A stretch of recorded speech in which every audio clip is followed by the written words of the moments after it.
Bienvenue sur Africa 24 dans cette nouvelle édition de l'Africa Tonight. Au sommaire de l'actualité, dynamisation de la transformation locale au Gabon.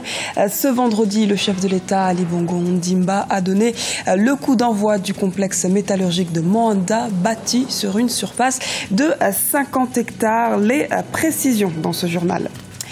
L'heure est au premier bilan au Burkina Faso, 8 mois après la révolution burkinabé. Nous verrons comment se traduit la situation socio-politique du pays.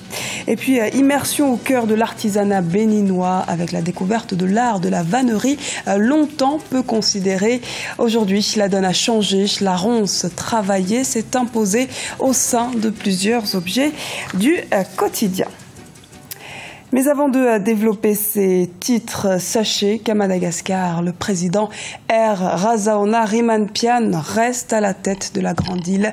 La haute cour constitutionnelle a rejeté la demande de destitution initiée par les députés à l'Assemblée nationale. Ces derniers accusaient notamment le chef de l'État d'avoir violé la Constitution à plusieurs reprises. Les juges estiment que cette requête est irrecevable. Retour sur l'inauguration du complexe métallurgique de Moanda ce vendredi au Gabon. Cet établissement produira plusieurs tonnes de silico-manganèse et d'hydrométallurgie. Ce projet va plus loin et voit la création de 432 emplois directs et indirects. Les précisions de Douglas Toutoum, notre correspondant au Gabon. Le président Ali Bongo Ondimba a coupé le ruban inaugural du complexe métallurgie de Moanda ce vendredi 12 juin dans la province du Haut-Ogooué. Fruit d'un partenariat public-privé entre l'État gabonais et le groupe Eramet, le complexe métallurgie de Moanda est bâti sur une superficie de 50 hectares pour un coût total de 160 milliards de francs CFA. Le Gabon a voulu se placer dans ce groupe de pays qui transforment. Et je parle souvent en termes sportifs, c'est un changement de division. Nous passons à une division supérieure. Et nous voulons tout faire pour rester qualifiés dans cette division-là et continuer à satisfaire tous les clients qui nous ont accompagnés jusqu'à présent, mais en plus gagner d'autres marchés. Vous vous rendez compte que lorsque le produit l'huile est transformé avec une valeur ajoutée, ce cours-là subsiste, il ne baisse pas.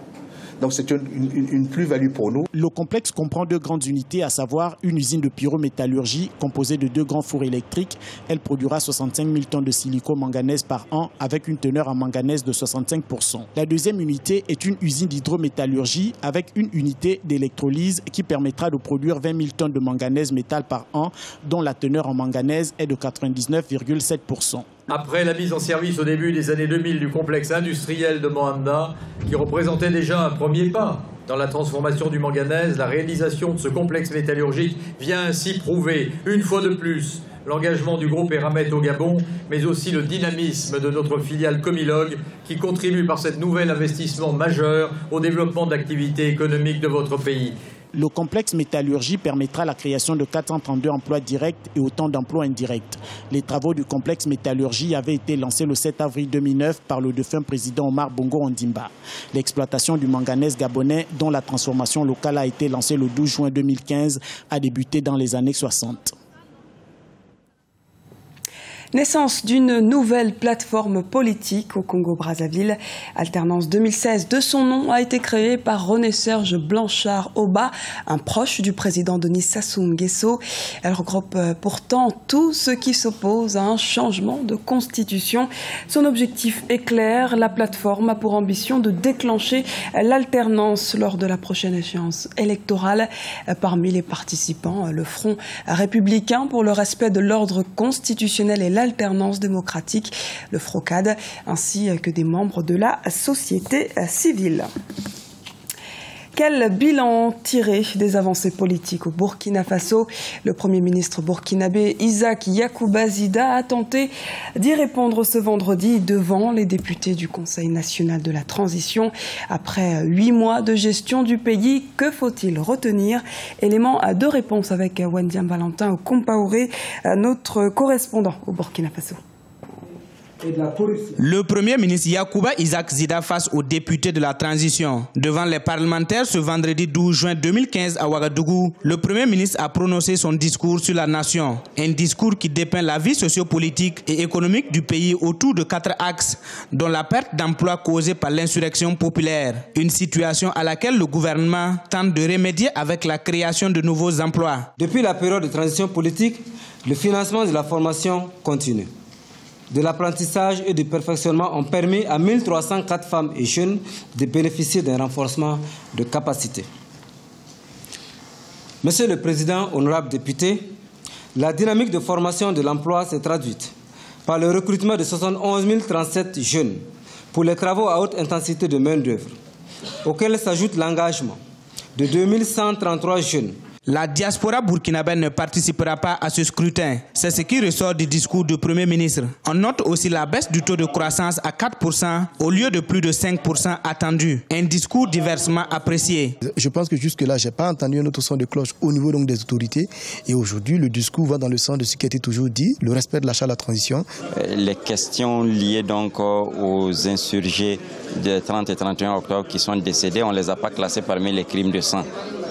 Ensuite, la question de la cohabitation interethnique entre les Mossi et les Peuls qui défraient la chronique, on n'a pas entendu parler de ça. Mais en réalité, je me suis rendu à l'évidence que c'est un traditionnel discours. Les élections couplées présidentielles et législatives sont prévues pour le 11 octobre 2015. Aussi, un programme socio-économique d'urgence de la transition d'un coût total de 25 milliards de francs CFA mettra l'accent sur le soutien aux initiatives des jeunes et des femmes et le renforcement des infrastructures éducatives et sanitaires a été adopté.